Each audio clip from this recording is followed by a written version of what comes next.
Halo semuanya, salam sehat.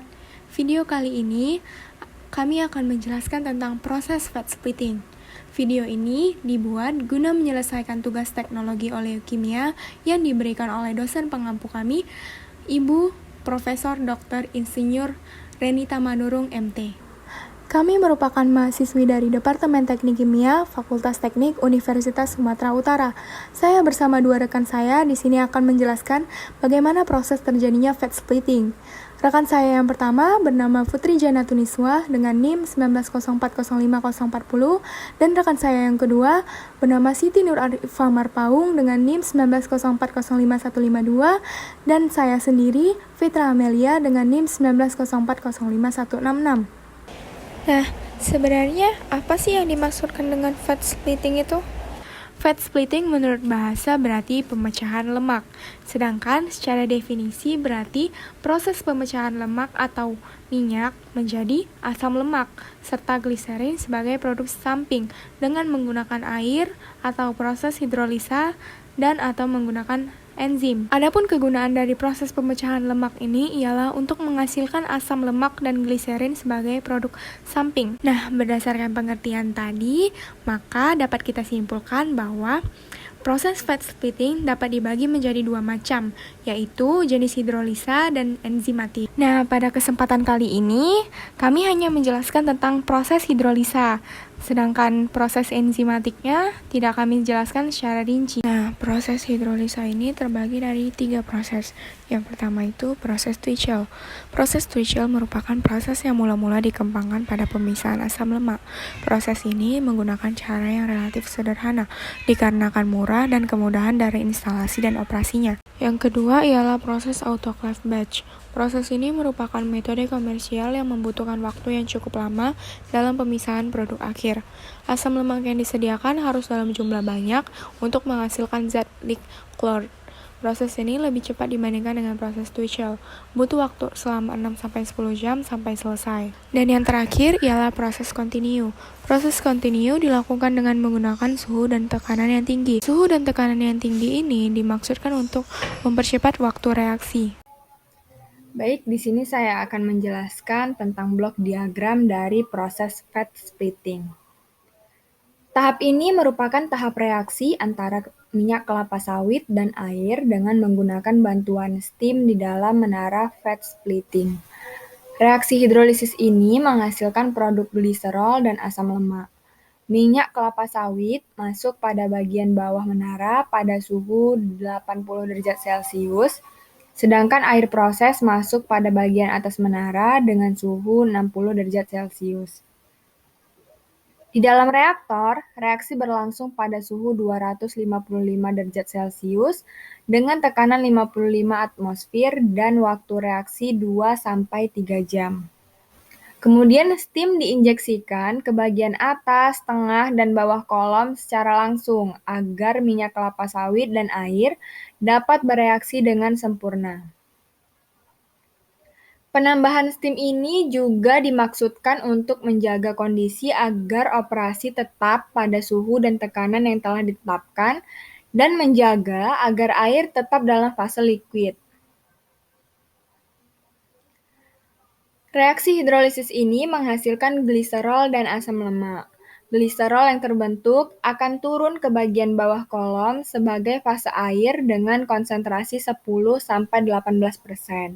Sedangkan hasil reaksi yang berupa asam lemak akan naik ke bagian atas kolom sebagai fase minyak. Pemisahan kedua fase yang terbentuk dalam menara splitting ini, yaitu fase air dan fase minyak, dilakukan sesaat setelah reaksi berlangsung agar konversi reaksi sebesar 99% dapat tercapai. Produk hasil reaksi dipisahkan menjadi produk atas atau yang berupa asam lemak dan produk bawah yang berupa gliserol. Pemisahan ini tetap berlangsung dalam reaktor tersebut dengan mengeluarkan produk bawah yaitu gliserol secara kontinu. Metode perhitungan pemisahan produk atas dan bawah ini adalah berdasarkan perbedaan densitas serta nilai kelarutan dari masing-masing komponennya. Produk yang keluar dari menara splitting perlu diturunkan terlebih dahulu tekanannya dari 55 atmosfer menjadi 1 atmosfer, sesuai dengan kondisi operasi unit-unit yang bersangkutan.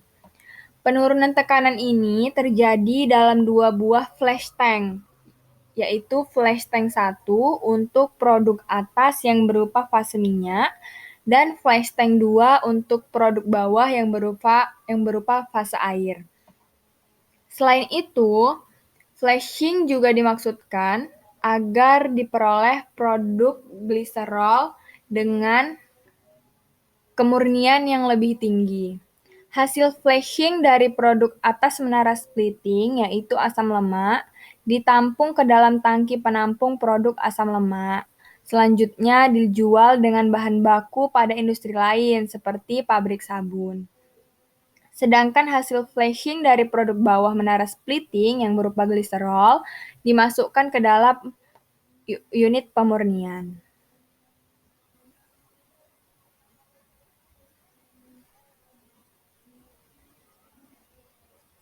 Nah, selanjutnya itu ada proses dari fat splitting.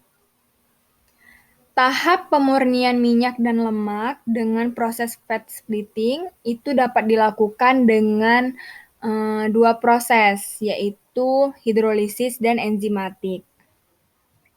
Di sini saya akan menjelaskan tentang yang enzimatik, di mana reaksi enzimatik itu adalah proses yang memanfaatkan enzim lipase dari mikroorganisme sebagai biokatalisator bagi reaksi penguraian minyak atau lemak. Lemak dihidrolisis menjadi gliserin dan asam-asam lemak murni, di mana asam lemak hasil hidrolisis difraksinasi dengan cara destilasi. Adapun kelebihan dari proses enzimatik ini adalah tidak diperlukannya lagi energi yang tinggi dan investasi peralatan tidak mahal.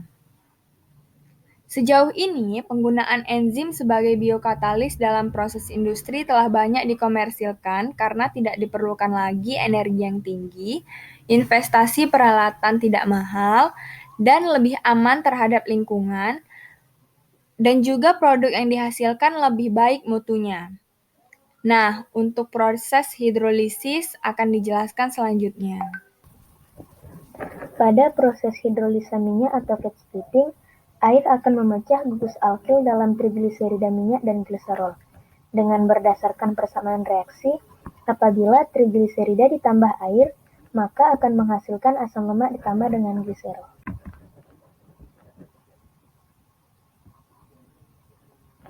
Reaksi hidrolisis minyak dapat dilakukan pada tekanan rendah dan suhu rendah, akan tetapi reaksinya akan berlangsung sangat lambat, sehingga diperlukan katalisator. Namun, katalisator tidak diperlukan jika hidrolisis dilakukan pada tekanan dan suhu tinggi. Hal ini disebabkan kelarutan air dalam minyak makin meningkat pada suhu yang tinggi, sehingga mampu memecah trigliserida di dalam minyak. Selanjutnya adalah reaksi keseluruhan hidrolisis yang dibagi dalam 3 tahapan. Yang pertama, pembentukan digliserida. Jika terdapat 2 gugus hidroksil yang bereaksi dengan asam lemak, maka akan terbentuk senyawa ester diasil gliserida atau dikenal secara umum sebagai digliserida. Asam lemak akan bereaksi dengan gugus hidroksil yang berada di rantai karbon pertama ataupun rantai karbon kedua ataupun rantai karbon ketiga pada gliserol. Yang kedua adalah pembentukan monogliserida. Jika salah satu gugus hidroksil gliserol bereaksi dengan asam lemak, maka akan membentuk senyawa ester monoasil gliserol atau dikenal secara umum sebagai monogliserida. Dan yang terakhir adalah pembentukan gliserida.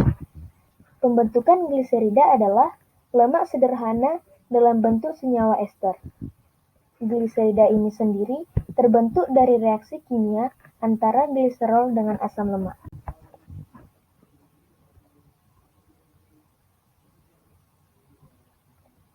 Selanjutnya adalah prinsip proses.